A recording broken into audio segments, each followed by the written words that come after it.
Tell us a little bit about the making of Kerry Rego as an economic unit of one and what you've done both in substance and in form in order to promote yourself. You know what's funny is that I tell people to have a plan, but I didn't have a plan. Social media wasn't an issue when I just simply landed in the middle of it. I looked up one day and I realized, oh my gosh, there's a storm happening. I need to figure this out. But I was way ahead of everybody else, so I picked up one piece at a time. I actually just enjoyed using some of the tools. I enjoyed Facebook. I enjoyed Twitter. But my favorite way to really approach this is what I call follow the rock star. Pick somebody, which I did, pick somebody that you can emulate or you can pay attention to and look and see how they've done it. Actually, Mari Smith, they call her the Pied Piper of Facebook, was who I modeled myself after. Not entirely, because she made choices that I wouldn't necessarily make, but it helped me learn what was important to me and what I wanted to be known as. And I had a saying that was running through my head. I don't know where I first heard it, but it was a mantra. Run your life like you're going to be president someday. What is it that I want people to know about me? What is it that I want to share? So over time, I collected some of these tools. Blog, and I switched from Blogger to WordPress when I discovered I liked one better than the other. I used Facebook, and when I recognized how important it was, I developed a Facebook business page. That's still my main center of use. Just recently, I recommitted myself to Google Plus because of its advanced search engine optimization and the fact that Google is kind of forcing us to use it. SlideShare is a tool that is like YouTube for PowerPoint. Has a tremendous search engine optimization capacity. So anytime I give a presentation, I speak about 55 times a year, depending on the year. But every time I give a presentation, if the information is valuable as a takeaway, I will post it before I even walk into the room, give the attendees a link, and it does great for me. Yeah. They get the takeaway, nobody needs any paper. So I picked a tool from just about every category and worked with all of them. Why use duplication? LinkedIn, probably the most important tool. And I have a saying that if this is Survivor and I have to chuck everybody off the island, I keep LinkedIn. It's that important. Yeah, it's powerful. So you can very easily craft the reputation that you want. And it can be as simple as picking the best picture of you and using it everywhere, because your face is even more important than your logo. I don't know about you, I don't remember names that well until I've seen them written down. So when I meet you, I look at your name tag. I look at your name tag several times. I need your business card. I need to look at it and I need to flip it over. But I can remember your face, no problem. So one of my techniques has been to use the same image in every place I can possibly use it so that my face is the equivalent of a logo. And I change that picture about every 18 to 24 months.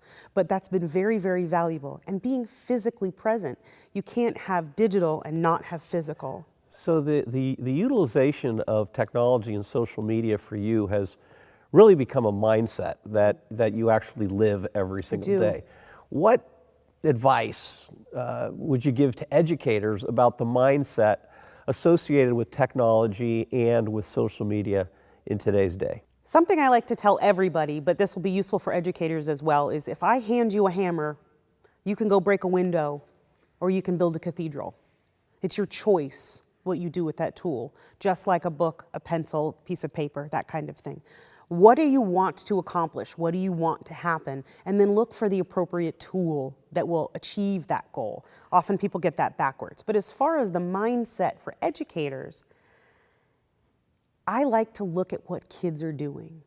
I like to ask them questions. What are you using? Well, why are you using that? I think we need to ask more questions about what they're doing and why than giving them the answers.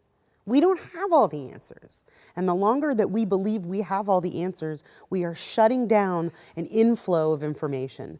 Kids are fascinating to me. And it's not like I love all children, but around this particular subject, every single kid that interacts with technology has some piece of information I don't have. They're a native, they see it differently. We had to go from really terrible programming and horrible computers. They've got it easy. So they're able to absorb it in a way that we simply can't because we have too much bad computer baggage from the years of use. All they have is great design, and Steve Jobs said it. Good design is when you don't see the device anymore. You see straight through it.